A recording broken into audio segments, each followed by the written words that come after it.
يا أيها الذين آمنوا إذا نودي للصلاة من يوم الجمعة فاسعوا إلى ذكر الله وذروا البيع ذلكم خير لكم إن كنتم تعلمون. الحمد لله رب العالمين، والصلاة والسلام على سيدنا وحبيبنا ونور أبصارنا محمد وعلى آله وأصحابه أجمعين. ئیمانداران و خواناسانی زۆر بەڕێز، لە ڕۆژگاری ئەمڕۆماندا جەنابیشتان لەناو خەڵکدان ئەوەی قسەی لەگەڵ دەکەی و ئەوەی لەگەڵ یادا دەنیشی و هاو دائیرەتە هاو پیشەتە ئەبێتە هاوڕێی سەفەرت، ئەگەر بۆی بگونجێ و دەردە دڵی خۆی بکە سیر دەکەی هەر کەسێک بە شتێکەوە گرفتارە. خەڵکانێکمان هەن نەخۆشی جەستەیین، ئەگەر وەکو شکرانەبژێری پەروەردگاریش بێ ئینسان جاروبارێک سەری عادەیەک بدا، سەری نەخۆشخانەکان بدا، ئەڵەی کەسی ساغ نەماوە، خۆ خەڵکی هەمووی لە نەخۆشخانەن. هەر یەکە کە باسی خۆی دەکا گرفتارە بەدەست خواردنی کۆمەڵک حەپ و دەرمانەوە ڕۆژانە. خەڵکانێکمان هەیە لاشەیان ساغا بەڵام دڵیان بەخەمە، بەردەوام خەمبارن، زەردەخەنە نایەتە سەر لێوەکانیان، دڵیان خۆش نییە بەم ژیانە. خەڵکانێکیشمان هەن هەژاری وای لێکردوون لە ژیان بێزار ببن، بێموچەیی، موچەی کەم و پارەی کەم دەستکەوتن لەگەڵ بازاڕێکی سەرمایەداری گران کە ڕۆژ بە ڕۆژ نرخی شتەکان بە دۆلار دەکرێتە سەرشانی خەڵک، هەژاریش بە دینار پەیدای دەکا، هەتا لایەک دەگرێ بۆ ماڵ و منداڵی سیر دەکات دووسێ کونی تری تێبووە و نازانێت چۆن پینەیان کە، چۆن ماڵ و منداڵەکەی ڕازی کە لەسەر ئەو هەموو داواکاریە زۆرانەی کە ڕوبەڕووی پیاوانی بەڕێزی وەکو جەنابتان بە حەیا و حورمەت لە ناو خێزاندا دەبێتەوە. خەڵکێک هەیە و کرێچیە لە یەکی مانگەوە تینی ئەوەی لێەوە سەریمان کاتەوە چۆن کرێکەم دابینکەم، چۆن بە ڕووسوری لای خاوەن ماڵەکە بڵێم ئەوە کرێکەم هێناوە و ئەویش پێداویستێکی خۆی پێدابینکە. قوتابیان و خوێندکارانێکمان هەند چاویان پڕ لە فرمێسکە و ماڵەکانیان وەکو پرسەی تیابێ وایە ڕەنجی 12 دانە ساڵی لەسەر نمرەیەک لەسەر نیورم نمرە ڕۆیشتووە، ئەوەی حەز و خولیای چەندین ساڵی بووە ئێستا وەرنەگیراوە، سەرگردان بۆ نازانێت چی بکە لە دەستی ئەو سیستمە ناعەدالەتی وەزارەتی خوێندنی باڵا کە بە خودی وەزیریشەوە پێی وایە ناڕەوایە. خەڵکانێکمان هەن هەژار نین، لە کۆشک و تەلاران، پارەی زۆریشیان هەیە بەڵام گرفتاری دوژمنایەتین، ناتوانن چرکەیەک بە ئەمینی لە ماڵی خۆیاندا بێنە دەرەوە، لە بازاڕێکە لە شوێنێکە بگەڕێن، سەردانێک بکەن، بەردەوام چاوی دوژمنەکەیان دەبینن کە بە شوێنیانەوەیە، دوژمنایەتی پەنا بەخوا ژیانی لێتاڵ کردوون. کەسانێکی تریش هەیە هیچی ئەمانەی نییە، نە نەخۆشی دەرونی هەیە، نە نەخۆشی جەستەیی هەیە، نە کرێچی و هەژارە، نە منداڵی لە مەکتەب وەرنەگیراوە لە ئەو پەڕی شوێنی باش دەخوێنێ، نە دوژمنایەتی لەگەڵ خەڵکا هەیە و ناحەزی هەیە، گرفتاری ئەوەیە قەناعەت لە دڵیان نەماوە، هەموو خۆشیەکی ژیانی هەیە سوبحان الله لەزەتی لێ وەرناگرێ، هەر تێر ناخوا، هەر دەڵێ باز زیاتر بێ، هەر ئەڵێ دەمرین لە برساندا، هەر دڵە کار و کەسابەت نەماوە، ئەگەر چەندین ساڵی تردا بنیشێ و هیچ نەکا بەس بخوا هێشتا هەیەی سوبحان الله قەناعەت لە دڵیان نەماوە، بێقەناعەتی ژیانی لێتاڵ کردووە. کەواتە هەر یەکێک کە تۆ دەیگری لەم کۆمەڵگای ئەم سەرزەویەدا گرفتارێکی هەیە. دەبا بچینە خزمەت پێغەمبەری خوا صلی الله علیه وسلم، بزانین پێغەمبەری ئەکرەم صلی الله علیه وسلم دکتۆری دڵەکان، مامۆستا و ڕێنیشاندەری هەموو گەل و میلەتەکان بە درێژایی زەمان و زەمین، بزانین لە یەک فەرمودەدا ژیانی بەختەوەر و خۆشحاڵمان چۆن بۆ باز دەکا.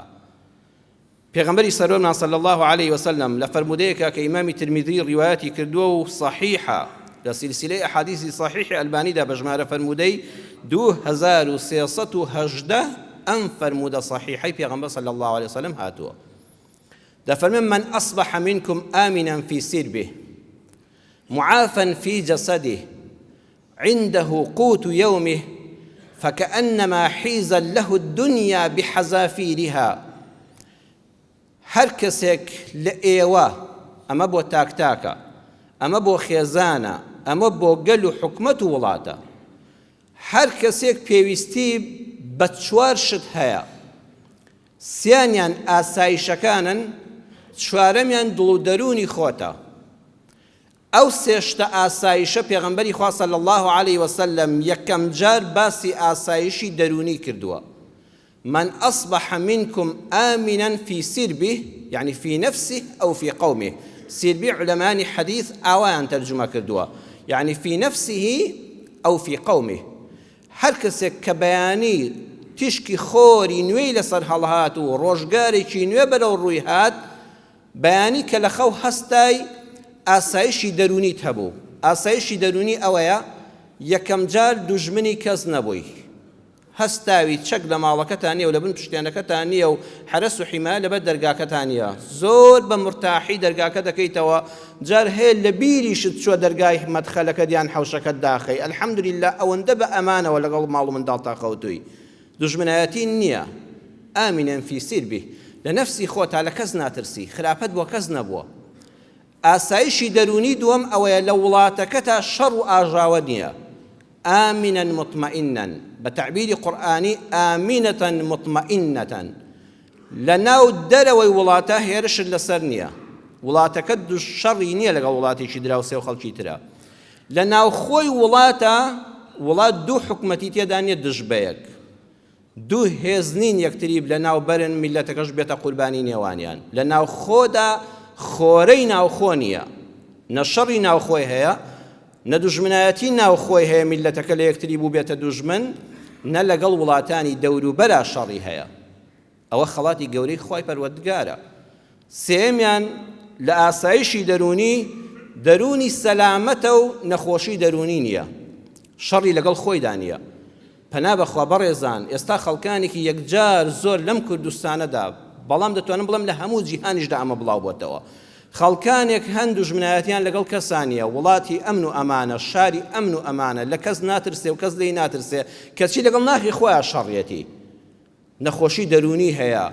تووشی گرفتاری دەرونی بووە لەگەڵ ماڵ و عایلەی خۆیدا ناحەوێتەوە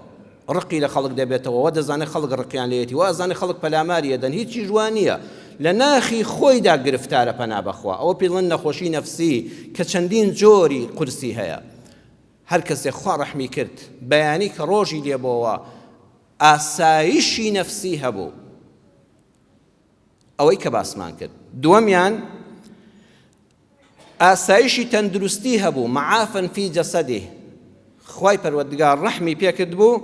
معافن فی جەسەده کە هەستای بەیانی لەشێکی تەندروستت هەبوو ساخ سەلامەت بێ ئازار بێشێشە لەسەر سفرەکە دانیشتووی کۆمەڵە حەپ و عیلاجت ڕیز نەکرد بۆ ئەمان بە دوای ئەوەدا و پێشنان و دوایانن نەبوو تەندروستیت باش بوو ئاسایشی تەندروستیت هەبوو لەوەوە کە وڵاتەکەت ئەوەندە بە پاکی کاسبی تێدا دەکرا ئەو خۆراکەی لە بەردەمتە دڵنیا بووی کە پاکە بەسەر نەچووە ژەهراوی نەکراوە دڵنیا بووی کە تەندروستەوە خواردنەی کە دەیخۆی دڵنیا بووی ئەو خواردنەی کە دەیخۆی تەندروستە و لەشت ئیستیفادەی لێ دەکات بە حەزەرەوە نەدەخوات خوا بکەم زەرەری بۆم نەبێ ئێستا ئێمە لەم وڵاتەدا ئەم ئاسایشەمان زۆر زەحمەتە دەچێ مارکێتێکەوە شت دەکڕی یەکەم جا سەی تاریخەکەی زۆر جار پێی دڵی کاکەوە خەریکە بەسەر دەچێ هەر بەسەر چووە هەمووی ژەهرە دێتە لەشتەوە هەمووی موادی حافیزەیە شتەکان فرێش و تەندروست نین تازە نین تۆ لە وڵاتێکا دەژیای کە بەیانی هەستای ئەو ڕۆژە ئەو خۆراکانەی دەتخوارد ئاسایشی تەندروستیت پارێزراو بوو کە ئەو خۆراکانە تووشی نەخۆشی ناکەن سێمیان ئاسایشی تەندروستیت پارێزراو بوو دڵنیا بووی لەوەی ئەگەر ڕۆژە خوا نەخواستە نەخۆش کەوتی خۆت خێزانت منداڵن نەخۆش کەوت لەسەریش و لە ماڵیش نابی واللهی ئیوا هەیە یەک نەخۆشێک بۆت ڕێکەوە لە مانگێکە چی پەیدات کردو بەشی یەک عادە ناکە بەخوا زۆر بەمان دڵ ڕاوچەی ئەوەمان هەیە دایمە دەپاڕینەوە خوا لە نەخۆشی بم پارێزە کابرا دەڵێ هەر چۆنێک بێ بە هەرچیەک بێ ئیدارە دەکەم بەڵام خوایە تووشی عیادە و دکتۆرێک نەبم خۆ بە ناشوی نابێ خەستخانەی حکومەت بەخوا نەبوونی باشترە ئەبێ ئیلا بچێ بۆ ئەهلیەکە لەوێش هەر داد دەدۆشێ داد ئەدۆشێ بێویژدانانە بۆیە دایمە دڵڕاوچەی ئەوەت هەیە یا ڕەبی خوایان نەخۆشیەکەم توش نەبێت کە هەیە خانووی فرۆش سیارەی فرۆش پارەی دانراوی هەبوو خواردی دوکانی فرۆش یەک نەخۆشی لە ناوت دەبا هەم لە ماڵت دەخا هەم لە سەرت دەخا هەیە نەخۆشەکەی تا دەمرێ هیچی بەدەستەوە ناهێڵێ تووشی سواڵی دەرگای مزگەوتەکانی دەکا خزم و کەسوکاری دەکا تۆ ئەم ترسەن نەبوو دڵنیا بووی لە وڵاتێکا دەژی ئەگەر خوا نەخواستە نەخۆشیێکیشت توش بوو بیمەی تەندروستیت هەیە حکومەت زمانێک پارەی لێ وەرگرتووی ئێستا تەواوی خەرجی نەخۆشیەکانت دەدا وەکو ئەوروپا ئەو کێشەیە نەبوو سێمیان پێغەمبەری خوا صلی الله علیه وسلم فەرمووی ئاسایشی ئابووریت هەبوو عنده قوت یومه خوا حەدیسەکانی پێغەمبەر صلی الله علیه وسلم وەک خۆی لێ حاڵی بن ستەمیان لێ مەکەن قەت ئیسلامی ئێمە بە ئێمەی نەوتووە ئەگەر نانی ئەمڕۆ لە تەشتا بوو خەمی بەیانی نەبێت تۆ باڵندەنی تۆ مرۆڤی بەڕێزان تۆ نابێت زیندوو بی ئەبێت تۆ بژی عنده قوت يومه مەبەستی ئەوە نییە بەس نانی ئەمڕۆت هەیە بەس پارەی ئەمڕۆت هەیە ئیتر بەیانی نابێ هیچی شت هەبێ نەبێ گرنگ نییە نە عنده قوت يومه یعنی پێداویستە سەرەتاییەکانی ژیانی مرۆڤ ئەوەی کەوا حاجیاتن لە نان لە خۆراک لە جلوبەرک لە ئاو لە سوتەمەنی لە کارەبا لە بەنزین ئەوەی پێداویستی ژیانی ڕۆژانەیە بە پێی زەمان و زەمین و سەردەمەکان تۆ دڵنیا بووی هەمووت هەیە ئەوە پێداویستی ئەساسیەکانی ژیانت دڵنیا بووی کە هەیە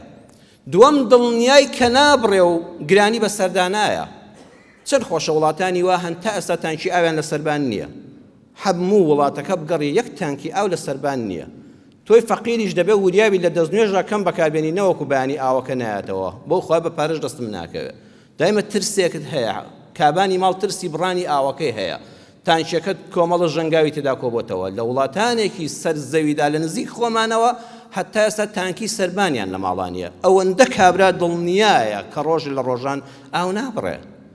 دڵنیایە ڕۆژێ لە ڕۆژان بێ سوتەمەنی و بێ غاز نابێ تۆ دایمە دوو بتڵ سێ بتڵت داناوە ئەڵەی دوکانی غاز فرۆشنە لە ماڵەکاندا حەزەری ئەوەت هەیە وەڵای دەترسم لە مەسافەیەکا بڵێن غاز نەماوەکو ئێستا ئەوانە پێداویستی ژیانی ڕۆژانن دەبێت دڵنیابی کە نابڕێ دڵنیابی بەیانیش و دوو بەیانیش و سەد بەیانیش ئەگەر زیندووبی ماڵەکەت ئەمانی هەموو تێدایە عنده قوت یومه ئەمڕۆ کارت هەیە و پارەت دەست دەکەوێت دڵنیابی کە بەیانیش بێکار نابی دڵنیابی کە لە کارەکەت دەرناکرێ دڵنیابی کە مەعاشەکە دێ دڵنیابی کە کۆمپانیاکە داناخرێ دڵنیایت هەبێ کە ئەمڕۆ ئیش هەیە پارەت مەزبوطە بەیانیش بەویستی خوای پەروەردگار ئەگەر بمێنی کارت هەیە و کار لە دەست نادەی هەر کەسێ ئەم سێ ئاشسایشەی هەبوو پێویستی بە چوارەمە فكأنما حيز له الدنيا بحذافيرها ئەبێ ناخی خۆی دڵخۆشکە هەر کەسێ خوای گەورە ئەمەی پێبەخشی هەر ماڵک خوای گەورە ئەمەی پێبەخشی هەر وڵات و گەل و میلەتێ خوا ئەم سێشتەی پێبەخشی پێویستە قەناعەتی هەبێ وا بزانێت دنیا هەر هەمووی هی ئەوە ئیتر نە حەسوودی بە کەس بەرێن نە بەخیلی بە کەس بەرێن نە کەس بکوژێ لەسەر پارە لەزەتی لێ بکە بڵێ یا ڕەبی خوای گەورە سوپاست دەکەم دەستی سوپاس بۆ ئەڵڵا بەرزکاتەوە خوش بۆی زیاد دەکا هەر سێکی شیانت هەبوو شکرانەی خواد نەکرد و قەناعەت لە دڵتان نەبوو دیسانت ئیستفادەی لێ ناکەی ئەو چوارە زۆر ئەساسە بەڕێزان زۆر گرنگە کە پێغەمبەری خوا صلی الله علیه وسلم ئەمری پێکردوینەوەی باسکردین جا خۆشەویستەکانم مسلمانانی بەڕێز ئەهلی مزگەوت بە درێژایی مێژووی مرۆڤایەتی خەڵک وێڵی ئەمە بووە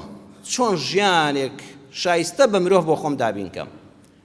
ئەوانەی کە لە ڕێبازی پێغەمبەراندا ڕۆیشتن بە ڕێبازی قورئان ژیانێکی سەربەرزانەیان بردۆتە سەر میلەتە هەرە زۆرەکە کە لە ڕێبازی خوا لای داوە پەنای بردۆتە بەرنامەی دەستکردی مرۆڤ و تویانە بەڵکو ژیانێک گوزەرانێک شایستە بە مرۆڤ پەیداکەین بۆ خۆمان و لەسەری بڕۆین مێژوو بخوێنەوە لە زمانی مزدەکیەوە تا دەگاتە کۆمۆنیستی ئەمڕۆ بە ملیۆن خەڵک هەبووە پەلاماری ئەم ڕژێمی کۆمۆنیستی داوە و توێتی لە ڕێگەی شیوعیەتەوە لە ڕێگای سۆشیالیزمەوە لە ڕێگەی ئیشتراکیەتەوە دەگەین بە یەکسانی بیرێکە داوای ئەوە دەکات دەڵێ هەموو خەڵکی یەکسان بن کەس خاوەنی هیچ مڵک و ماڵ و شەریکە و پارە و دینار و دۆلارێک نەبێ هەموو هی حکومەت بێ هەمومان کار دەکەین دەیخێنەوە خەزێنەی حکومەتەوە حکومەت بەسەرمانە بە یەکسانی دابەش دەکاتەوە مێژووی مرۆڤایەتی بە ملیۆن خەڵکی لەو پێناوەدا بەکوژ داوە بیری سۆشیالیزم بیری ئیشتراکی کە داوای کۆمۆنەی کۆتایی دەکەن کە هیچ کەسێک خاوەنی هیچ نامێنێ لەسەر زەویدا هەمومان بە یەکسانی دەژین لەسەر زەویدا ئەوە بە ملیۆن خەڵک قوربانی لە پێناوی ئەو ڕێبازی مارکسیزمەدا لینیزمەدا داوە بەڵام حتا گەیشتە ئیتیحادی سۆڤێتی یەکێتی سۆڤێتی جاران بوو بە دەوڵەت ئەوە هەر بە ئاسانی دەوڵەتی ئیتیحادی سۆڤێتیدا نەمەزرا بە ملیۆن خەڵکی لە پێناوە کوژراوە حتا وای لێ هات ئاوای سوور ئەستێرە دانرا چەکش و داس دانرا کە خەڵکی هەمووی یەکسانن کەس خاوەنی هیچ نەماوە. ئێمە زانایەکی گەورەی کوردمان هەیە ڕەحمەتی خوای لێبێ کە ئاخر بەرهەمی تەفسیری قورئان بوو مامۆستا هەژاری موکریانی ئەدیب و پێشمەرگە و خەباتکاری پاکی میلەتەکەمان. مامۆستا هەژاری موکریانی بیرەوەریەکانی خۆی لە کتێبێکە نووسیونەوە بە ناوی چێشتی مجەور لە لاپەڕەی 269 دا ئەو تەبعی کە لای منە باسی ئەوە دەکات دەڵێ من سەردانی ڕووسیام کرد ئیتیحادی سۆڤێتی ئەو کاتە ئەڵێ کە چوومە ئەوێ بینیم فعلەن کەس خاوەنی هیچ نییە کەس خاوەنی هیچ شتێکی خۆی نییە هەمووی حکومەتە هەمووشی کار دەکات. پیاوێکم بینی بەدیار 6 مراویەوە بوو لە گۆمە ئاوێکا بە خێوی دەکردن پێم وت تۆ کاسب نی مراوی ئەرکێکی ئاوای نییە بۆ هەموو ژیانت بەدیار ئەو 6 مراویەوەیە وتی حکومەت ئەو 6 مراویەی داومێ بەڵام وەڵڵاهی هیچ ژیانێکم نییە چونکە ڕۆژانە چاودێری دەکرێم دەبێ ئەو هێلکانەی کە دەیکەن بینێرمەوە بۆ حکومەت هیچی وان پێ نابڕێ هێلکەیەکە بۆ خۆم بێ پێنجی بۆ حکومەت بێ. بینیم خەڵکانێک مەڕ و ماڵاتیان هەیە دڵە بیستم کابرا چەند مانگای وەرگرت و چەند سەرمێگە لە بزنی هەبوو هەموو ڕۆژێ دەبوو سارەی حکومەت بێ شیرەکان و ڕۆنەکەی و دۆیەکەی و پەنیرەکەی هەمووی بدا بە حکومەت خۆشی لەو سەرۆشتێکی وەردەگرتەوە ئەگەر نەخۆش کەوتە دەبوو حکومەت ئاگادارکە دکتۆری بۆ بێ ئەگەر مەڕێک بزنێک مانگایەک و گۆلکێکی بمردایە ئەبوایە حکومەت ئاگادارکە و شاهدی توبعەتی لەسەر بێ کە بەچی مردووە ئەینا پێی دەبژێردرا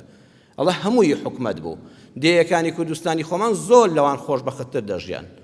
ئەڵە ژیانێکیان هەبوو ڕاستە دەژیان بەڵام زۆر ناڕەحەت کەس خاوەنی هیچ نەمابوو ئەو سۆشیالیزمە جێبەجێ بوو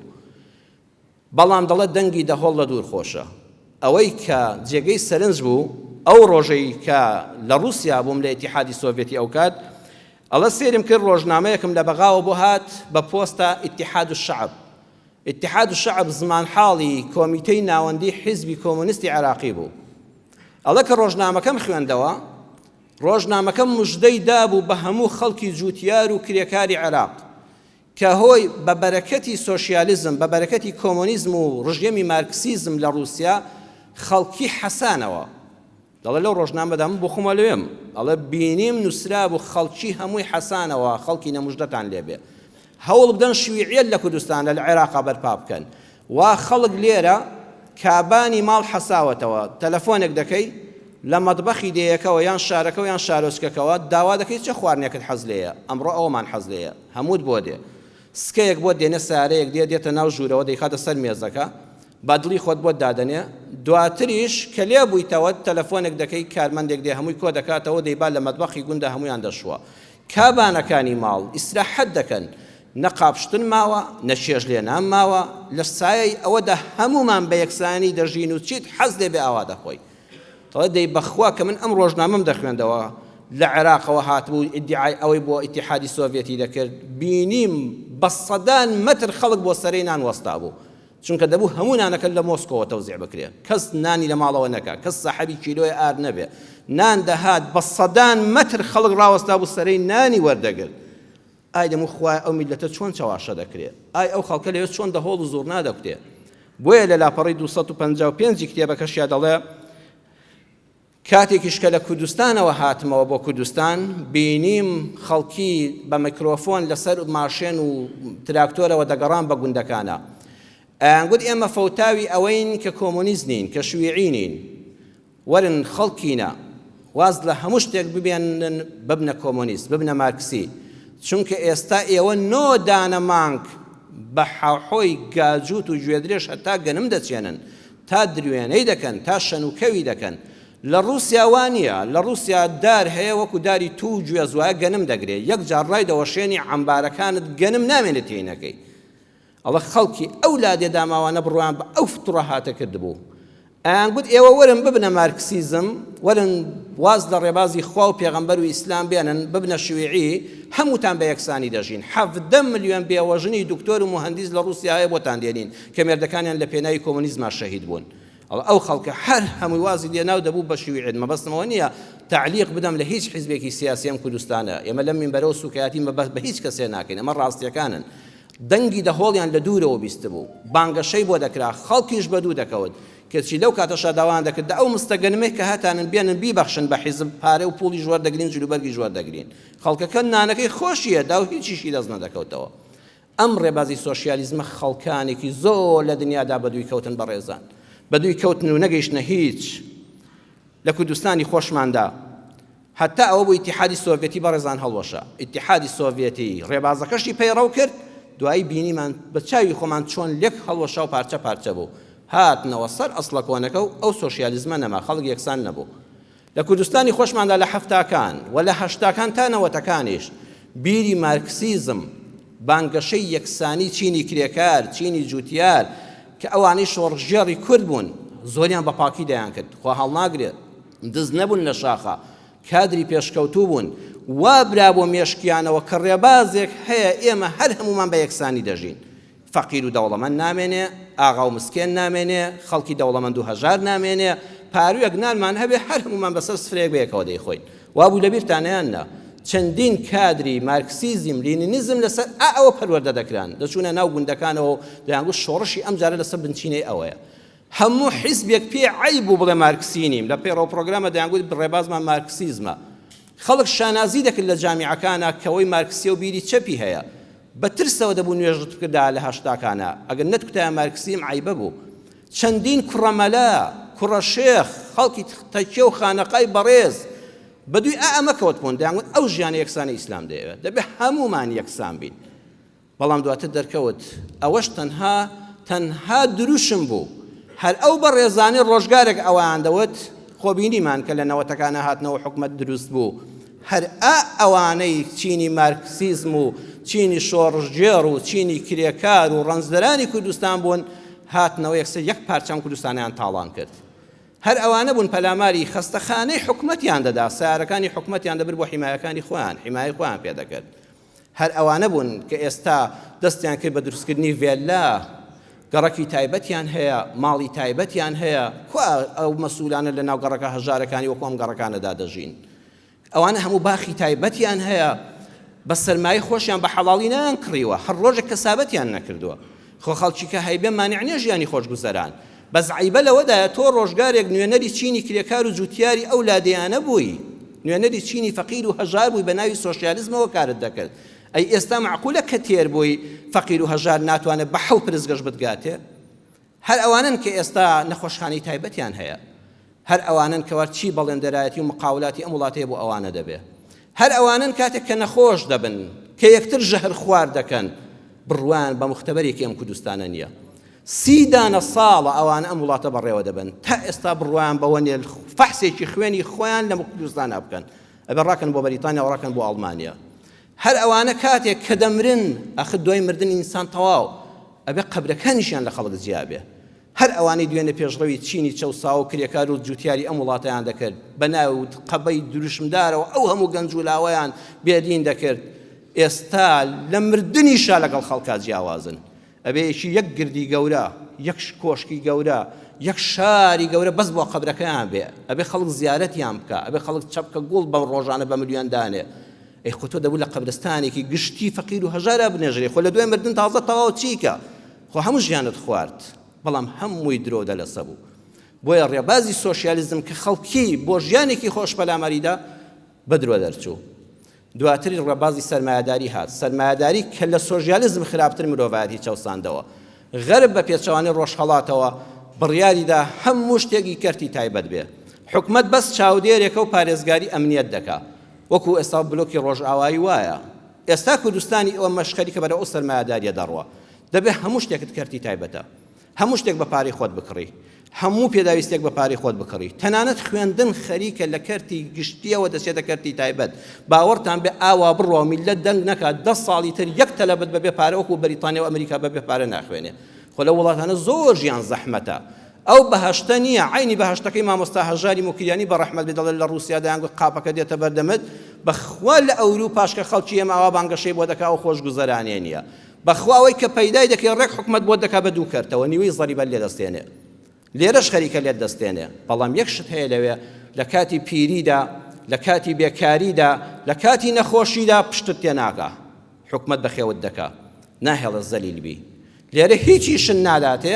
ڕژێمێکی سەرمایەداریش دروست بووە. بۆیە دەبێت کاربەدەستانی ئەم وڵاتە لە ڕێگەی خەڵکی ڕۆشنبیر، لە ڕێگەی خەڵکی خوێندەوە، لەگەڵ خەڵکی واعیەوە بە خۆداچوونەوەیەک بکەن. بەڕێزان کاربەدەستانی هەرێمی کوردستان بەخوا وەزعی میلەتەکەمان باش نییە، بەخوا خەڵک تێر و تەسەل نییە وەکو خۆتان تێر و تەسەلن. عەرزم کردن ئێوە قەبرەکانیشتان لە خەڵک جیا کردوتەوە، قەبری خۆشتان لەگەڵ خەڵکا جیا کردوتەوە. هەر ڕۆژێک لانی کەم یەک لە سەردەی با خەڵک وەکو ئێوە بژی، باوەکو منداڵەکانی ئێوە بخوێنێ. منداڵەکانی ئێوە بە هەفتاوە لە تومعام دەخوێنن بە پارە لە وڵاتانی ئەوروپا. منداڵەکانی ئێمە بە 99 لە تومعام وەرناژیرن، چاویان هەمووی دەرهات بە دیار کتێبەوە، بە بێکارەبایی و بە دیار کارەبایی مۆلیدەوە. وەڵڵاهی نەعەدالەتیە، وەڵڵاهی خوا قبوڵی ناکە. ئەمڕۆ دنیاش چاوی لەسەرمانە. ئەم بابەتی ئابووریە بابەتێکی زۆر گرنگە. مرۆڤ بەس بە مادە تاقی دەکرێتەوە. لە دنیای ئیسلامیش داوایە ئەو مادەیە هاتە بەردەستت، ئەگە توانی خیانەتی لێ نەکەی مەردی، ئەگە توانی دەستی بۆ نەبەی بە حرامی پێبەجەرگی خۆتا بنێ، وەڵڵاهی موسڵمانی بە حەقی مادە تاقیت دەکاتەوە بۆ تەی تاقیکردنەوەی ئینسانە. زلهێزانی دنیاش خۆشەویستانم کاتێک کە هاتوون مرۆڤیان تاقی کردوتەوە، هاتوون ئەم وڵاتانی شەرق یەکەم جار لە ڕێی پارەوە خەڵکیان تاقی کردوتەوە. بەسەر هاتێکتان بۆ دەژێڕمەوە دەیکەمە کۆتا وشەکانی ئەم وتارە. بیرمەندی گەورەی عێراقی، کۆمەڵناسی گەورەی عێراقی دکتۆر عەلی وەردی دەڵێت لە سەرەتای سەدەی 20ەمە کاتێک کە ئینگلیزەکان هاتنە وڵاتی عێراق، ژەنەڕاڵێکی بەریتانی هاتە بەغا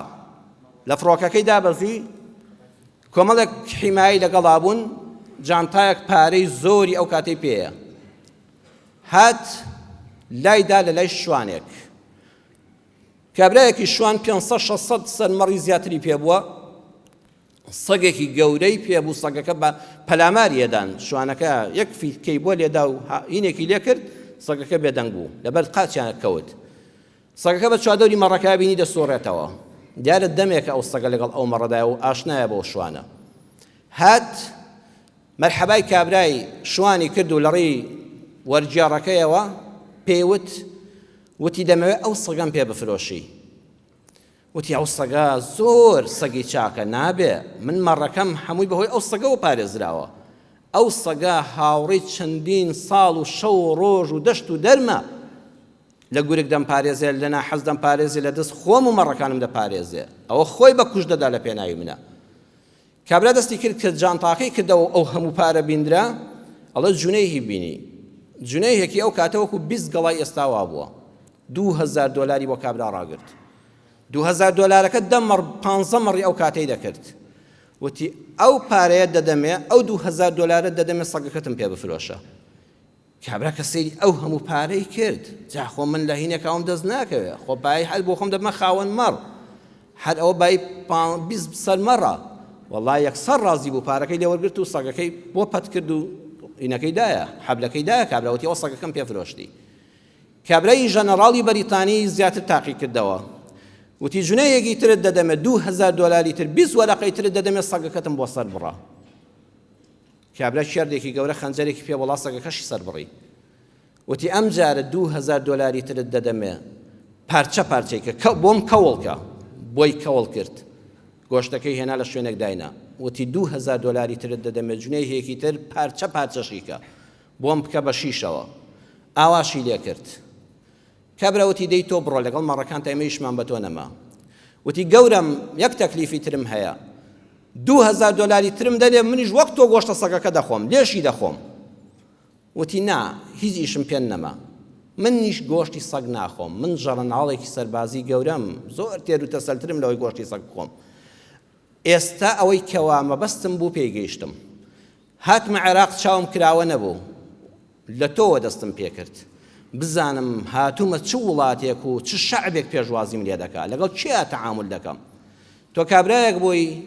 ئامادە بووی ئەو هاوڕێیت کە ئەو سەگە بە وەفایەیە، هاوڕێی چەندین ساڵ و شەو و ڕۆژت بوو، بە پارە فرۆشتت. کەسەی ئەو سەگەی ئەو ئاژەڵە بە وەفایەی بە ڕوحی خۆی دیفاعی لە خۆت و لە سەرۆت و سامانت دەکرد، خۆی دەخستە بەر چەک و چنگی گورگەکان، لە ناوی بەرن بەس تۆ لە ناو نەچی، بەس مەڕەکانت لە ناو نەچن، بە دەستی خۆت پێم سەر بڕی، بە پارە کوشتیشت. ئەو کەسەی خۆی بۆ تۆ بە کوشت دەدا، بە پارە تۆ کوشتت. سێمیان تۆ دینێکت هەیە، دینی ئیسلامە، قەدەغەی کردووە دەست لە خوێنی سەگ نەی، لە گۆشتی سەگ نەی، دوای ئەوەی کەوا کوشتت پێشم پارچە پارچە کردی بیش مشکلەی ئەوە نەماوە تازە دەشی خۆی پارەی خۆم بە فێڕۆ نادەم تۆم تاقی کردەوە من لەم عێراقیە سەرکەوتوو دەبم زۆر بە ئاسانی دەتوانم پتان کڕم فعلەن سەرکەوتوش بوو خەڵکەکەی زۆر بە ئاسانی بە پارە دێناو دەبرد ئینسان ئاوایە ڕەن بێ پێت سیر بێ بڵێ کابرایەکی بێوەفا بوو بەخوا ئەمڕۆ هەمان شوان لە ناو کوردیشا هەیە لە ناو شارەکەی خۆشماندا هەیە لە دەوروبەریشماندا هەیە هەر کەسێک هاوڕێکەی خۆی بۆ پارە کوشت چەند کەستان نبینی هاوڕێی خۆی بۆ پارە کوشت دراوسێکەکەی خۆی لەسەر بستی عەرز بکوژێ هەروەکو سەگەکە وایە هاوڕێی چەندین ساڵی باب و باپیرتە لە گوندێکە لەسەر مەتری عەرز یەکتر دەکوژن چەند کەس یەکتر دەکوژرێ دوژمنایەتی بنەماڵەیی دروست دەبێ ئەو هەموو دۆستایەتی با و باپیرە لە پێناوی مادەدا وەلادەندرێ هەر کەسێکەوە خیانەتی لە میلەتی خۆی کرد لەو بازاڕەدا غەشی لە خواردن کرد زەهریدا بە میلەتەکەی خۆی بەخوا دەستی خستۆتە خوێنی سەگەکەوە هەر کەسێک کە ئامادە بوو پارەی بندیوار وەرگرێ خاننشینی نایاسایی وەرگرێ کابرا ڕۆژێ پێشمەرگایەتی نەکردەوە پلەی عەقید خانەنشینە قوڕ بەسەری ئەو میلەتە کابرا دایرە ناکا و کەچی لە بندیوارەوە حیزب معاشی بۆ بڕیوەتەوە وەکو گەزۆ مازوور دەیخوا لەوانەیە دوو لە ڕووی جەنابتان بێتە مزگەوتیش بەخوا دەستی خستۆتە خوێنی سەگەکەوە بەخوا دەشی خوا ئەوە فەرقی نییە لەگەڵ خوێنی سەگەکەی ئەوە خوێنی میلەتە کە تۆ بە ناڕەوا دەیخۆی بابەتەکەمان هەڵدەگرین بۆ وتاری داهاتوو ئەم ئیسلامە چی پێیە بۆ ژیانێکی خۆشگوزەران چۆن کێشەکانی ژیانی خەڵک بەس بەم قورئانە حەل دەکرێت نە بە ئیشتراکی حەلکرا نە بە ڕەسمالی و سەرمایەداری حەل دەکرێت تەنها چارەسەر دینەکەی خوای پەروەردگار و قورئان و حەدیسەکەیە داواکارم لە خوای پەروەردگار یا ڕەبی خوا هیدایەتی هەموو لایەکمان بدەیت یا ڕەبی خوا هیدایەتمان بدەیت خوا لە دینە حەقەکەی خۆت شارەزامان کەی دامەزراومان کەی لەسەری لەم ئیسلامەتیە لا نەدرێن یا ڕەبی خوایە وەکو زۆر ئەم میلەتی کوردە لە ڕابردوودا کە بۆم باسکردن خەڵەتاوە خوای ئێستاش هیچی تر نەمان خەڵەتێنن خوایە نەوەکانمان نەخەڵەتێندرێن خوایە هۆشیارمان کەی بێدارمان کەی وریامان کەی بۆ حاڵی خۆمان بۆ دنیا و قیامەتی خۆمان ئەوەی نەخۆشە یا ئەڵڵاه یا شافی خوایە خۆت شیفای بدەی ئەوەی نەخۆشە خوایە خۆت شیفای بدەی ئەوەی دڵبەخەمە خوایە خۆت دڵخۆشیکەی ئەوەی دەستکورت و هەژارە یا ئەڵڵاه تۆ دەرگای ڕزق و ڕۆزی خۆتی لێ بکەیەوە یا ئەرحەم الراحمین ڕەحم و بەزەیت بەم میلەتە موسڵمانەدا بێتەوە و بارانی ڕەحمەتمان بۆ بارێنی یا ڕەبی خوا بارانی ڕەحمەت بەسەر خاکی کوردستان و هەموو وڵاتانی جیهاندا لە کاتی خۆیدا بارێنی یا ڕەبی خوا ڕەحم بە حاڵمان بکەی ئامین ئامین والحمد لله رب العالمين يا أيها الذين آمنوا إذا نودي للصلاة من يوم الجمعة فاسعوا إلى ذكر الله وذروا البيع ذلكم خير لكم إن كنتم تعلمون